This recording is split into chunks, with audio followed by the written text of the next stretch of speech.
탄핵 심판에서 윤 대통령 측은 주요 쟁점에 대한 정면 승부보다는 증인들의 말이 바뀌었다고 주장하며 신빙성 깎아내리기에 집중하는 듯 보였습니다. 하지만 정작 주요 사안에 대해 여러 차례 말을 바꾼 건 윤석열 대통령 자신이었는데요.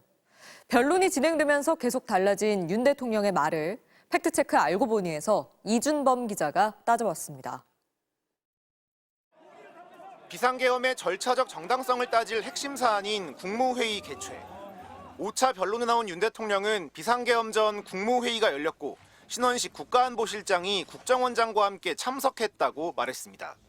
8시 한 반 무렵에 국무회의 하려고 이제 여러분 이제 국무위원도 오시고 비서실장, 안보실장이 들어오는데 안보실장하고 국정원장이 같이 오는 겁니다. 그래서 제가 아니 어떻게 된 겁니까? 미국에 있는 거 아닙니까? 그런데 이후 7차 변론에 나온 신원식 실장의 말은 완전히 달랐습니다.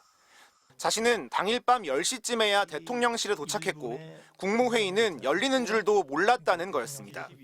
22시 1분에 이제 용산에 도착을 했고 국무회의도 참석을 안 했고요. 국무회의는 열리는지도 몰라서 그냥 저는 다른 방에 있었습니다. 이후 8차 변론에서 윤 대통령의 말이 달라졌습니다. 국정원장과 함께 왔다는 사람이 신원식 실장에서 부속실장으로 바뀐 겁니다. 8시 반경에 부속실장이 모시고 들어오길래 제가 화들짝 놀랍니다.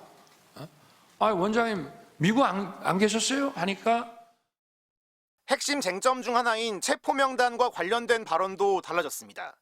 윤 대통령은 5차 변론에서 비상계엄 당시 여인형 방첩사령관이 체포 대상자에 대한 위치 추적을 국정원에 요청했다는 건 말이 안 된다고 주장했습니다. 국정원은 수사권이 없고 검거는커녕 위치 추적을 할 수가 없습니다. 협력해서 한다고 하는데 그런 거를 방첩사령관이 모를 리가 없고 그래서 저 자체는 이제 말이 안 된다고 저는 보고 있고요. 그런데 정작 당사자인 여인형 사령관은 답변을 회피하며 부인하지 않았습니다.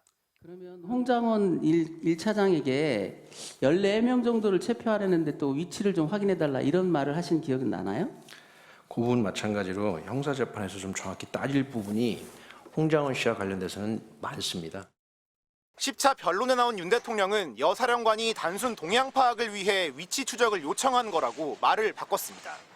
여인형 사령관은 저게 순작전통이고 해가지고 도대체 이 수사에 대한 개념 체계가 없다 보니 위치 확인을 좀 동향 파악을 하기 위해서 했는데 홍장원 전 차장과 만났다는 횟수도 달라졌습니다. 8차 변론 때는 홍 전 차장과 딱 한 번 밥을 먹었다고 단언한 윤 대통령. 저는 기억력 아주 정확한 사람입니다. 딱 한 번 식사한 적이 있습니다. 그런데 10차 변론에서 홍 전 차장이 윤 대통령을 6번 만났다며 구체적인 자리까지 밝히자 제가 기억하기로는 6번입니다. 저녁에 한 2번, 보고 자리 한 4번, 한 6번으로 기억이 됩니다. 곧바로 몇 번 봤다고 말을 뒤집었습니다. 몇 차례 본 적도 있고 또 일도 열심히 하는 것 같고 이렇게 해서 제가 격려 차원의 전화를 한 건데 탄핵 여부를 가를 핵심 사안마다 말을 바꾼 윤 대통령. 그 사이에는 항상 윤 대통령의 말을 부정한 결정적인 증언이 있었습니다. 알고 보니 이준범입니다.